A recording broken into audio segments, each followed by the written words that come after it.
Buenas tardes a todas y todos quienes se están conectando a esta transmisión en vivo en la entrega número 15 de Resumen en Vivo, un programa que hemos levantado desde resumen.cl, el medio de la octava región del Gran Concepción, para hablar sobre diferentes temáticas que se desarrollan en el Chile reciente. Ya hemos conversado sobre múltiples temáticas en las ediciones anteriores y ahora estamos con Pablo Violier, docente de la Universidad Diego Portales, para hablar sobre ciberseguridad y derechos digitales en el Chile actual. Pablo, muchas gracias por aceptar la invitación a conversar con nosotros. Hola a todos, disculpen la cámara. Mi computador tiene el problema que tiene la cámara abajo, entonces siempre es como el primer plano de la barba. Es Me lo haré de, quitar mi cámara web para ponerla ahí arriba. es lo de menos en verdad en esta oportunidad. Queremos agradecerle a Pablo, también a la gente que se está conectando, que le recordamos también que puede dejar sus comentarios, reflexiones y preguntas en las cajas correspondientes. Estamos en vivo por Instagram, Facebook y también Twitter. Y posteriormente vamos a subir esta transmisión a YouTube y en algunos días va a estar lista en formato podcast por Spotify. Así que para comenzar, Pablo, nos gustaría saber qué trabajo u orientaciones se han desarrollado sobre ciberseguridad en el Chile actual, cómo se ha trabajado la temática, desde qué área, o caracterizar simplemente la caracterización, valga la redundancia, de los estudios sobre ciberseguridad en el país. Mire, yo te diría que el principal avance que hemos tenido en materia de ciberseguridad en Chile fue la redacción y publicación de la Política Nacional de Ciberseguridad. Eh, Eso fue el año 2017 y esto tiene que ver con el hecho de que la Política Nacional de Ciberseguridad opera como una especie de hoja de ruta, una hoja de ruta respecto de hacia dónde debería apuntar y bajo qué aproximación se debería abordar las temáticas de ciberseguridad, no solamente desde el punto de vista del gobierno, sino que de la industria, de la sociedad civil y otros actores. Yo te diría que ese proceso fue un proceso bien abierto, bien multisectorial, en donde se invitaron a distintos tipos de actores y yo creo que la política es un primer paso en el fondo. La política parte por donde debe partir y parte desde el principio. Entonces parte diciendo, bueno, tenemos que identificar y priorizar cuáles son nuestras infraestructuras críticas porque no hemos hecho eso. Tenemos que contar con una legislación de protección de datos personales, tenemos que generar una industria propia de ciberseguridad. Y a mí me parece que eso es valioso porque siempre existe la tentación de al tiro entrar en la discusión ultra técnica, ultra relacionada con lo que pasa, y la verdad es que hoy día en Chile lo que más hace falta son temas que son bastante operativos, contar con una institucionalidad de ciberseguridad que sea capaz de coordinar esfuerzos, promover buenas prácticas al interior de la industria y otros sectores, generar campañas de prevención, generar una cultura de la ciberseguridad dentro de la población, y por tanto me parece que la Política Nacional de Ciberseguridad parte desde el comienzo como corresponde, y es una buena hoja de ruta en el sentido que además tiene una aproximación bien eh, multidisciplinaria de la ciberseguridad. En otros países muchas veces sucede que, por ejemplo, la política nacional de ciberseguridad la adopta interior y por tanto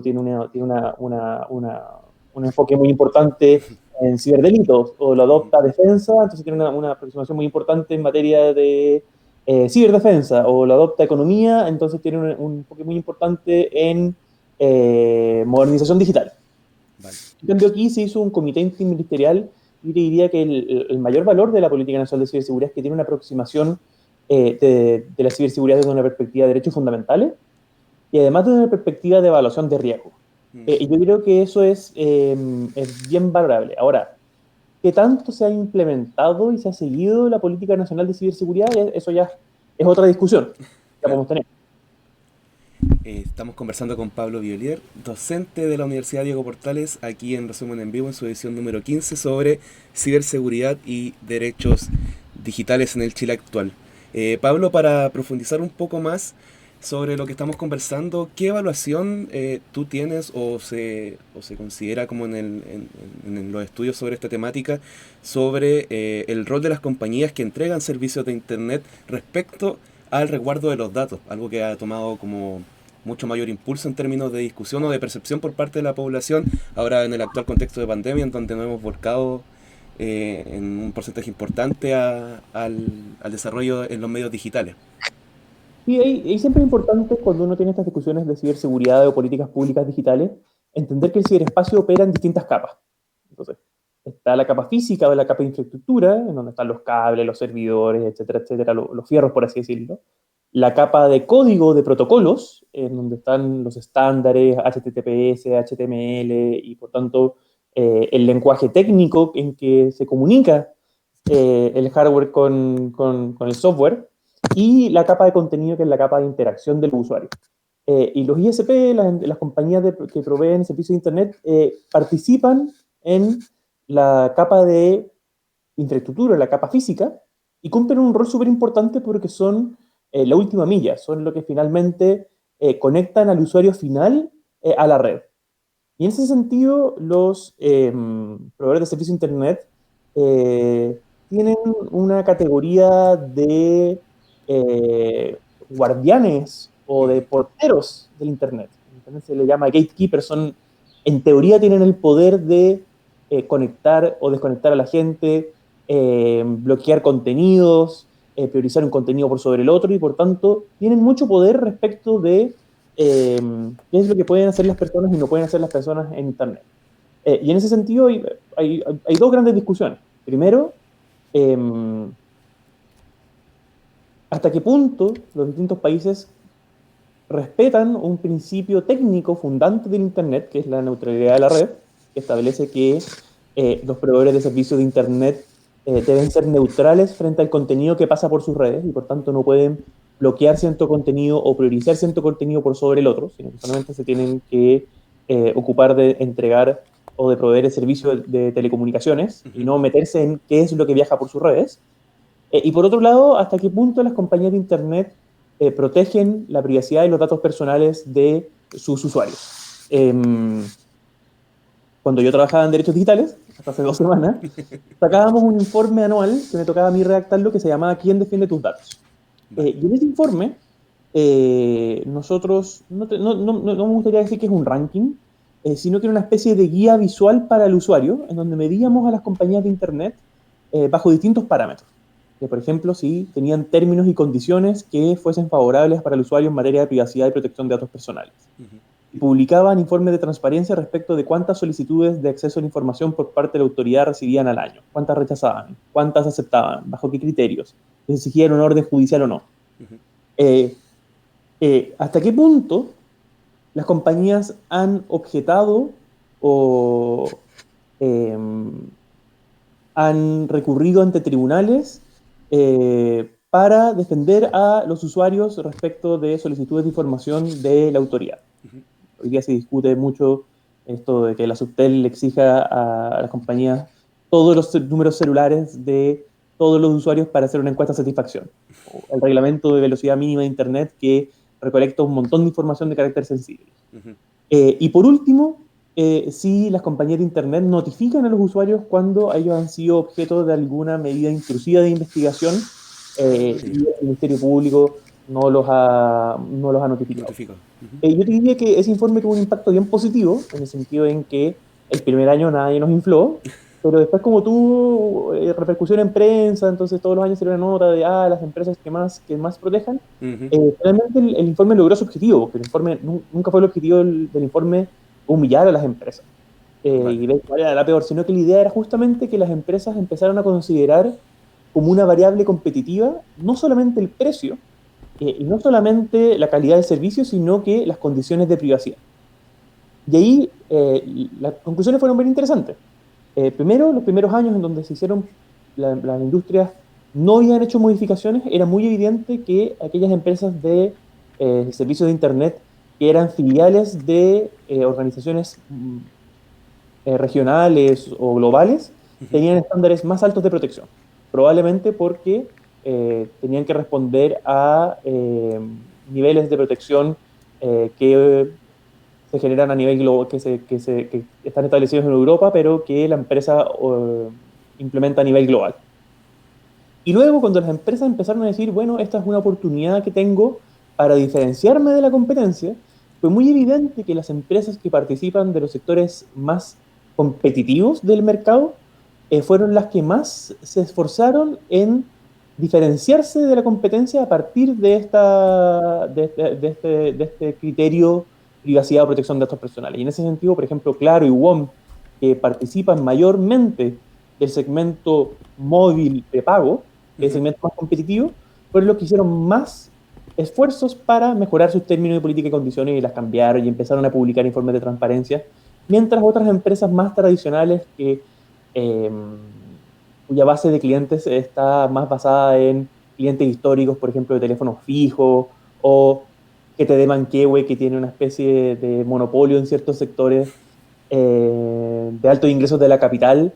La verdad es que no acusaron mucho recibo justamente porque no estaban sometidos a los mismos niveles de competencia y por tanto no les hacía tanto sentido diferenciarse a partir de la variable privacidad. Ujú. Oye, Pablo, como para ir también profundizando en términos del rol del Estado, quizás en términos digitales o de ciberseguridad y de derechos digitales, obviamente, ¿cómo ha sido la política pública? Tú, al comenzar esta conversación, planteaste un plan, si mal no recuerdo el nombre, eh, que está siendo elaborado por parte de instrumentos estatales. Si es que me puede hablar del rol que ha tenido finalmente el Estado desde la lógica de los derechos digitales. Y si es que me puedes dar como algunas referencias internacionales de cómo se ha elaborado una política quizá en estos términos de ciberseguridad, pero sobre todo en el énfasis de los derechos digitales. Sí, lo que pasa es que el Estado es un organismo complejo y que lo conforman distintas instituciones. Entonces, yo te diría que a nivel global, en materia de ciberseguridad, el Estado es un poco ambivalente. Por un lado, genera la política nacional de ciberseguridad, propone estas medidas, establece instructivos presidenciales que, mm, que resguardan o establecen criterios para el resguardo de la información, pero al mismo tiempo, finalmente, el Estado es el responsable de datos más grande del país. Es la institución que más recolecta, más almacena y que peor resguarda los datos personales muchas veces sensibles de los ciudadanos. Entonces, por ejemplo, vemos que muchas veces el Estado no solamente falla en su deber de proteger la privacidad y la protección de los datos personales de los ciudadanos, sino que muchas veces eh, activamente expone los datos personales de las personas. Y esto puede suceder bajo tres hipótesis. La primera es por negligencia. Ujú. Es decir, por ejemplo, nosotros hicimos una investigación que mostraba que en realidad no existía resguardo respecto de los datos contenidos en la tarjeta nacional estudiantil.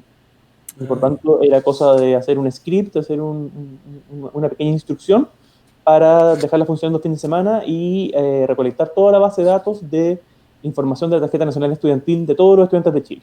Estaba nominada y por tanto eso te daba la información de viajes y mm, recorrido de todos los estudiantes de Chile. Entonces, eso por negligencia. Y eso claro. pasa mucho, filtración de datos, datos de VIH y otras cosas.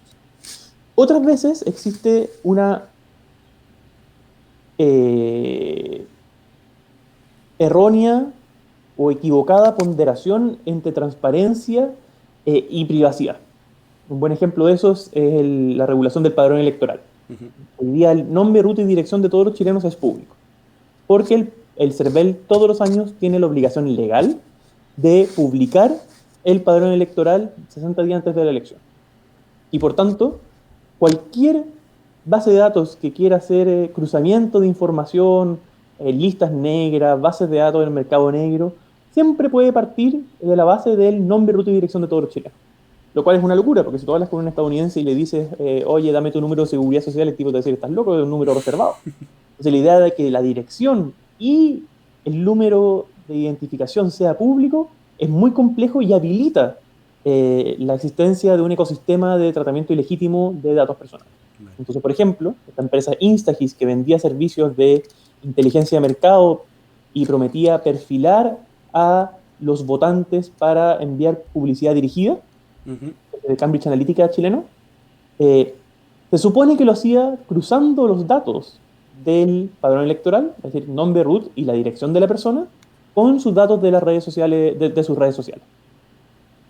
Y por tanto ahí a través de esta deficiente ponderación entre derechos, entre privacidad y transparencia, el Estado termina exponiendo a los ciudadanos en vez de protegiendo. Y por último, hay casos en donde el Estado simplemente de forma activa y consciente utiliza la exposición de datos como una forma de sanción social y de, por así decirlo, de humillación pública para sancionar a los ciudadanos. Un ejemplo de eso es el registro de evasores del transporte público, Ujú. que es público. Entonces, el mismo registro funciona como forma de sanción social. Y lo que busca es que las personas que deben 20 o 30 mil pesos por haber habido el transporte público sean estigmatizados socialmente y no puedan acceder a puestos de trabajo o sean discriminados en su acceso al crédito. Y eso es muy grave, que es una pena infamante, Ujú. implica en el fondo que el Estado expone a los ciudadanos como forma de sancionarlo y eso es vulneratorio de sus derechos fundamentales. Vale. Pablo, nos dejan acá una pregunta, si es que la puede responder. La voy a leer. Hace unos años se aprobó la ley de neutralidad en Internet. Si puede explicar a grandes rasgos en qué consiste, cómo se puede ocupar a nuestro favor, plantea, y si es que se ha respetado. ¿Tienes conocimiento de Sí, aquello? es una discusión súper interesante porque Chile fue el primer país eh, en consagrar el principio de neutralidad de la red a nivel legal en el mundo. El principio de neutralidad de la red es este principio técnico del ciberespacio de Internet que establece que los operadores y los administradores de redes tienen que ser neutrales frente al contenido que transita por sus redes. Y por tanto, no le vamos a entregar la llave o el control a esos administradores de redes de qué debe transmitir por sus sistemas o no. Porque lo contrario significa darles un poder inmenso, decir, Ujú. bueno, entonces yo como administrador le voy a dar prioridad a el contenido de tal tendencia política y voy a bloquear las páginas de los sindicatos. O a mí me parece que tal contenido es más importante que este otro. O yo pretendo bloquear, no sé, la publicidad, la propaganda política. Y Vale. son decisiones que no le corresponden a los administradores, sino que le corresponden a los usuarios. Ujú. Y por tanto, la ley que consagra el principio de neutralidad de la red impide a los operadores, a los proveedores de servicios de Internet, bloquear, interferir, ralentizar, priorizar cierto contenido respecto de otro. Y eso es súper importante. Ahora, la gran discusión en esa materia tiene que ver con si los planes de redes sociales gratis cumplen con este principio de neutralidad de la red o no. Justamente porque esa es una especie de priorización o distinción o discriminación que no opera a nivel de red, a nivel técnico, sino que a nivel comercial. Es decir, Ujú. los planes de telefonía dicen, vamos a hacer que cuando tú navegues por Facebook, eso no te descuente datos de tu plan.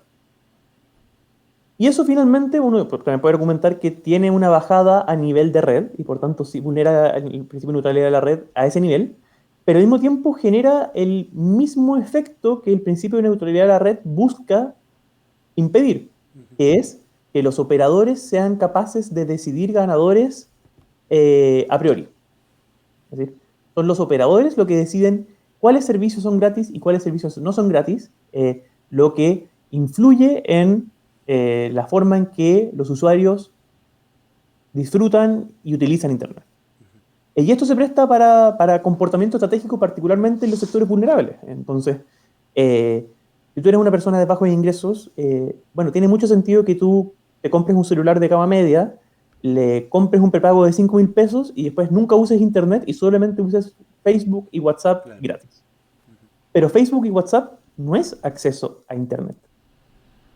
Acceso a Internet es Internet, una conexión significativa a Internet. Internet para investigar, Internet para aprender, Internet para educarse, Internet para emprender, Internet para comunicarse, para buscar trabajo, para postular a beneficios sociales y por tanto todo ese potencial emancipatorio que tiene Internet.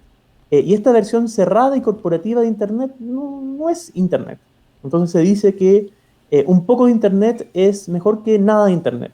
Sin embargo, yo no estoy de acuerdo con esa interpretación Y además hay evidencia por parte de los mercados europeos en donde se ha mostrado que los países con planes de redes sociales gratis tienen menores niveles de competencia a nivel de telecomunicaciones y eso finalmente redunda en una, en peores condiciones contractuales para los usuarios, mientras que en los países que no tienen planes de redes sociales gratis, en general los máximos de navegación por los distintos planes son más altos y los precios son más bajos.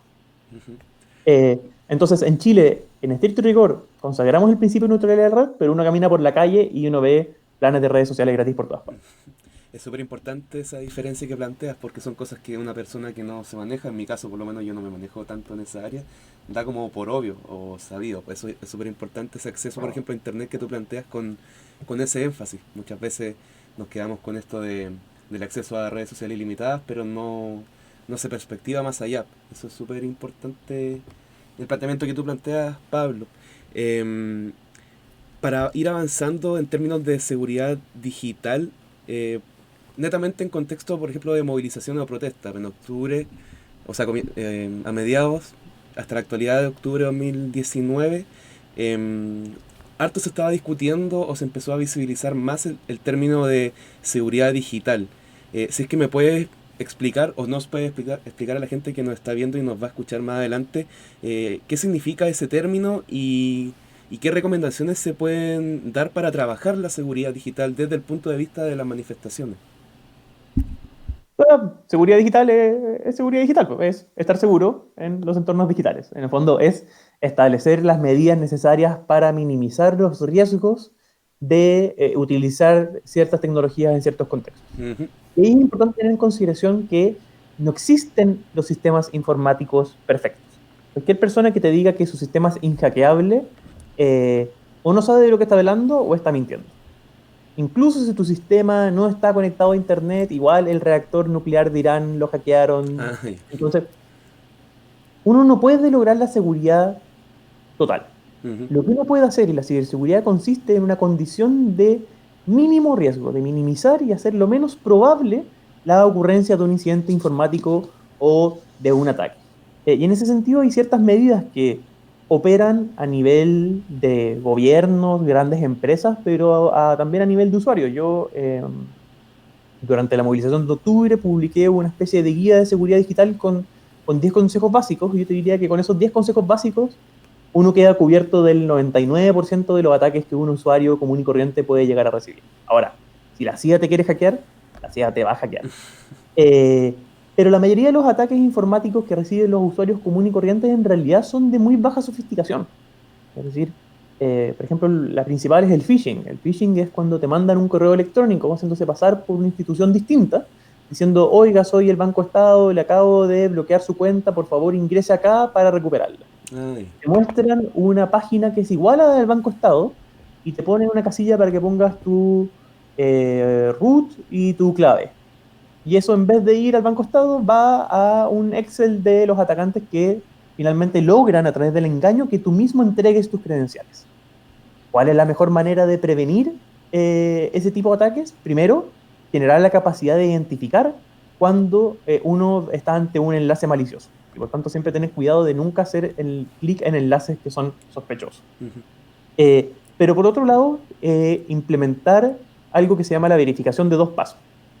La verificación de dos pasos implica que la contraseña por sí misma no es suficiente para acceder a una determinada cuenta, sino que se requiere un factor adicional.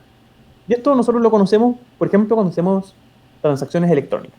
Ujú. Cuando tú transfieres plata por el banco te pide la clave y después te dice, no es suficiente que me des la clave, dame el número de PINPAS o dame el código en la tarjetita. Porque el banco lo que tiene que hacer es autenticar a la persona que hace la transacción. Vale. Demuéstrame que tú efectivamente eres quien dices ser. Demuéstrame que eres Pablo Violi. Y la clave no es suficiente porque las claves no son seguras, las claves se filtran, las claves se adivinan, las claves se roban, las claves se descifran, y por tanto la clave simplemente no es suficiente. Entonces lo que dice el banco es, demuéstrame que eres Pablo Violi porque yo te pasé en las manos un PIN pass. Entonces ese PIN Mm. pass solo lo tiene Pablo. Y ese segundo mecanismo de autenticación hay que aplicarlo para todas las cuentas, para YouTube, para Facebook, para Google, para Twitter, para PayPal, para tu billetera de criptomonedas, para todo. ¿Por qué? Porque significa que si un hacker ruso, norcoreano o chino es capaz de encontrar tu clave en alguna filtración en la dark web o es capaz de robártela a través de un ataque de phishing y tú la entregas voluntariamente o es capaz de descifrarla, incluso teniendo tu clave, no va a ser capaz de entrar de entrar a tus cuentas. Y eso eleva tus niveles de seguridad muchísimo. Entonces, si las personas que están escuchando este podcast se quieren quedar con una idea de ciberseguridad que me hagan caso, por favor, activen la verificación de 2 pasos en todos sus servicios. Es un buen consejo para considerar en este y en todos los momentos históricos, en verdad, Pablo. Oye, y hablando ahora del contexto actual de pandemia, en donde los medios digitales quizás han tomado mucho más protagonismo, ¿qué aspectos esenciales desde los derechos digitales se pueden trabajar o qué problemáticas desde los derechos digitales se han visibilizado aún más en el actual contexto de pandemia? Mira, yo creo que la pandemia ha resaltado un proceso que ya venía dando luces hace bastante tiempo. Y es que el acceso a Internet es una condición necesaria para el ejercicio de derechos fundamentales.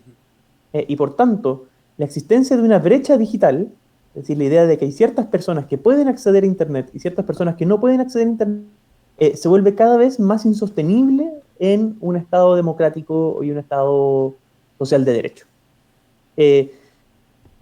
Y eso quedó más evidencia con la pandemia, porque con la pandemia resulta que como nos teníamos que quedar en la casa, un montón de cosas que hacíamos presencialmente las tuvimos que empezar a hacer por internet. Entonces, hubieron niños que pudieron seguir con su educación y niños que no pudieron seguir con su educación. Hubo gente que pudo seguir, como yo, que pude seguir trabajando desde mi casa, y gente que perdió su trabajo, o gente que tuvo que salir a exponerse porque debía trabajar presencialmente.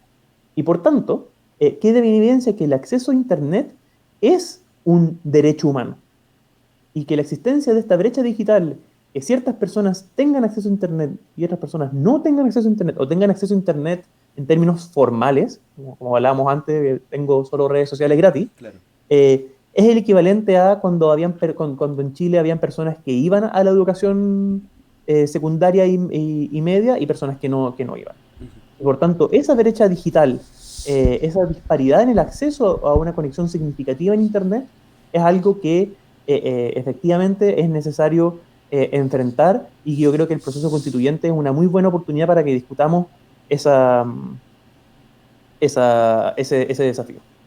Justamente estamos entrando ya en ese campo y estamos llegando a la media hora de conversación, Pablo. Llegamos al último eje, que es específicamente eso, el proceso constituyente. Y para eso me voy a tomar de una pregunta que dejaron en la caja de comentarios de Facebook.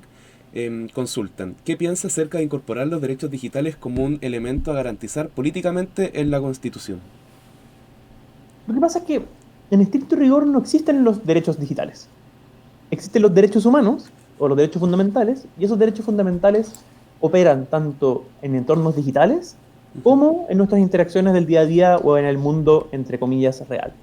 Digo muy entre comillas porque finalmente esta idea de que el ciberespacio es otro lugar, un lejano oeste donde no hay reglas, en donde todo el mundo puede hacer lo que quiere, podría haber sido cierto en el comienzo utópico del ciberespacio en los 90, pero hoy día el ciberespacio es una extensión de nuestra forma de interacción. Y por tanto nosotros interactuamos en nuestro día a día, una extensión de la forma en que nos relacionamos.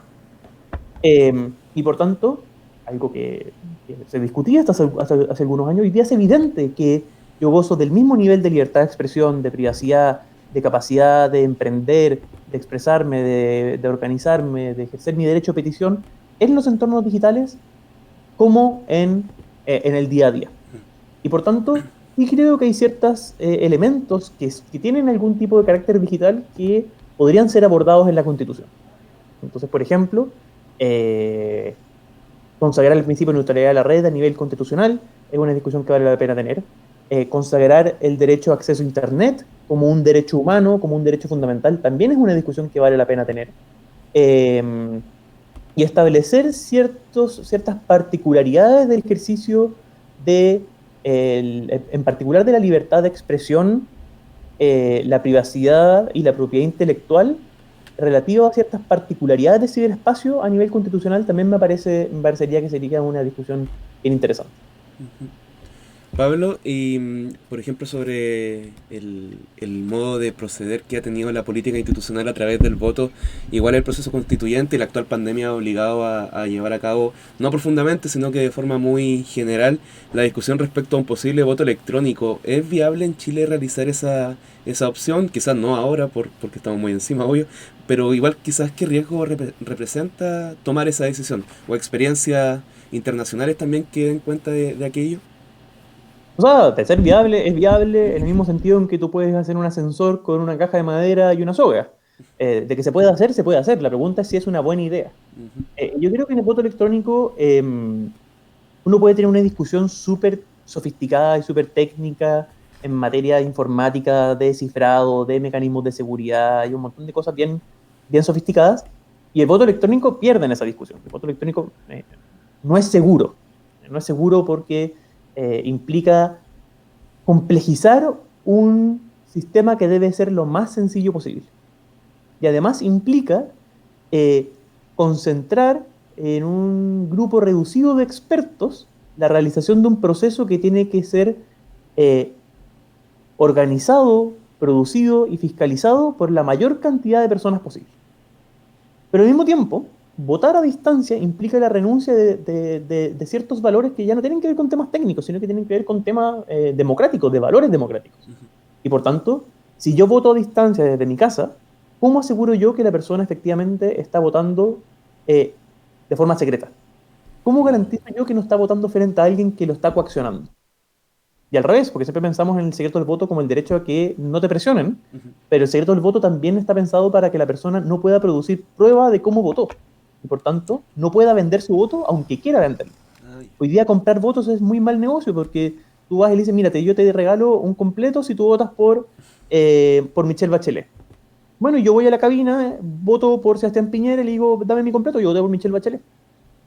¿Cómo la persona que me compra el voto efectivamente sabe cómo yo voté? ujú. En cambio, la votación a distancia no es posible garantizar eso. Y al mismo tiempo no es posible garantizar que el voto sea personal, es decir, que sea intransferible.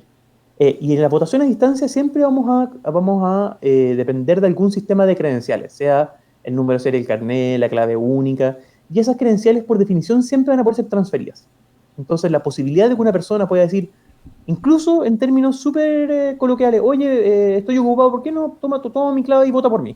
Eso no es posible y se presta para eh, un retorno del cohecho, de la extorsión electoral, del acarreo, que finalmente fueron grandes males del siglo XX que hemos logrado mantener a raya, pero que es como las vacunas. Cuando uno no se acuerda de las enfermedades hasta que uno se deja de vacunar y regresa.